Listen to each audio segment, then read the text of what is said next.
This book is banned in prisons and corporate boardrooms. Why? Because it doesn't just teach power.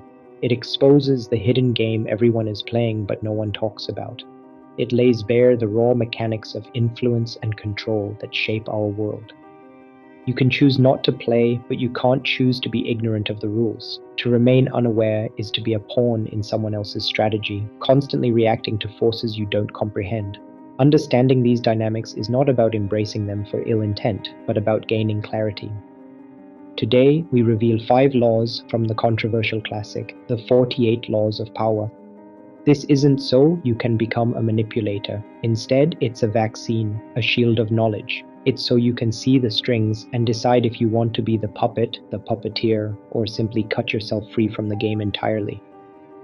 The law. Keep people off balance and in the dark by never revealing the purpose behind your actions. If they have no clue what you're up to, they cannot prepare a defense. Their uncertainty becomes your advantage. The Hood's interpretation. This isn't about being secretive for malice or deception. It's about protecting your creative energy and strategic advantage. Every great endeavor begins as a fragile seed, vulnerable to external judgment and premature criticism. Sharing your dreams too early invites negative opinions, unsolicited advice, and energy that can dilute your focus. It can even attract competitors before you've had a chance to solidify your plans. The universe rewards completed energy, not announced intentions. There's a profound power in quiet execution. Consider the tech founder who builds a revolutionary app in stealth mode. They avoid the hype, the premature scrutiny, and the potential for copycats until their product is undeniable. By the time the world sees it, it's a fully formed reality, not a vulnerable concept. This approach allows them to navigate the crucial early stages without the burden of external expectations or the distraction of doubters. It's a strategic silence that fosters strength. The law. The more you say, the more common you appear, and the more likely you are to say something foolish. Powerful people impress by saying less. Their words carry weight because they are scarce. The Hood's interpretation. This is the profound power of silence and presence. In a world addicted to noise, to constant chatter and oversharing, the person who can be comfortable in silence holds immense power. They command attention not by speaking, but by their deliberate restraint. You learn infinitely more by listening than by speaking. By holding your tongue, you allow others to reveal their thoughts, their intentions, and often their weaknesses. You appear more confident and composed by not needing to fill every conversational space. This is mindfulness in action, a conscious choice to observe rather than to perform.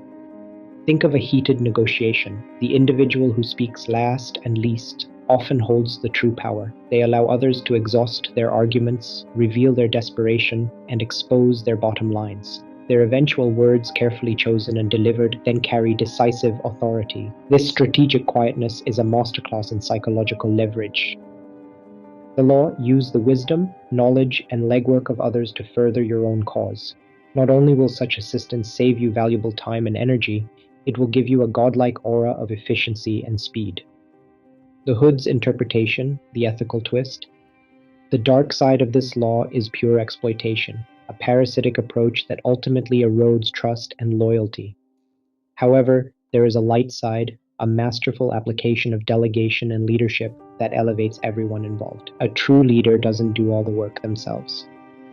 Instead, they create a compelling vision and an environment where others are inspired and empowered to contribute their best work. The key, the ethical twist, is to always credit your team publicly and genuinely. Taking credit alone is a short-term game that destroys morale and loyalty, leaving you isolated. Sharing credit, on the other hand, is the long-term power move. It magnifies your influence by building a loyal, motivated team that is eager to contribute to your next success.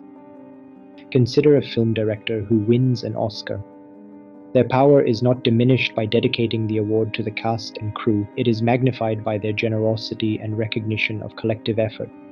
This act of shared acknowledgement builds a powerful, enduring legacy. The law. To maintain your independence, you must always be needed and wanted. The more people rely on you, the more freedom you have. Your indispensability becomes your shield.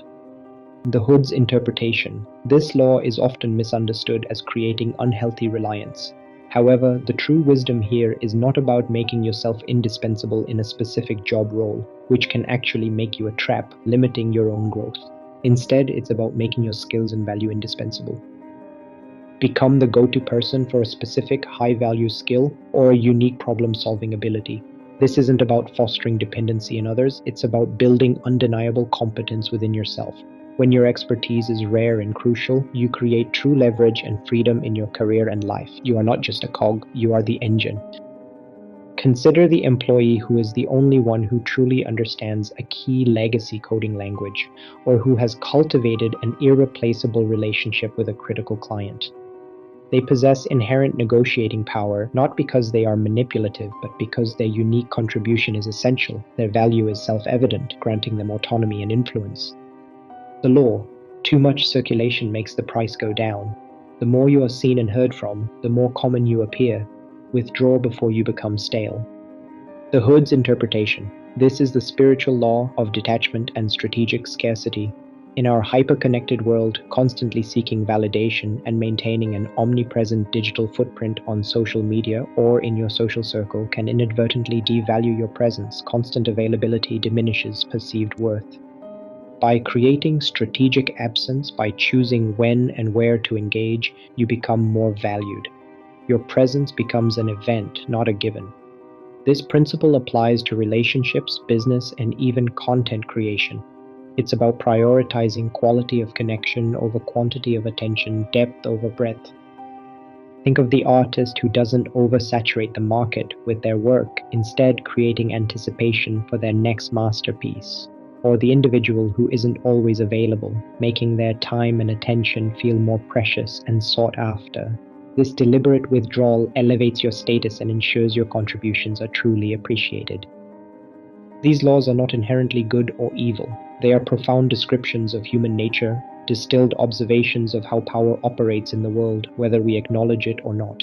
You can choose to use them to manipulate, to gain an unfair advantage, and to control others. Or you can study them to understand the game, to recognize its patterns, and thus free yourself from its most toxic effects. The highest power is not control over others, but sovereignty over yourself. It is the power of awareness, the ability to see clearly and choose your path with intention. Power is a river. You can drown in it, build a dam to control it, or learn to navigate its currents with wisdom and foresight.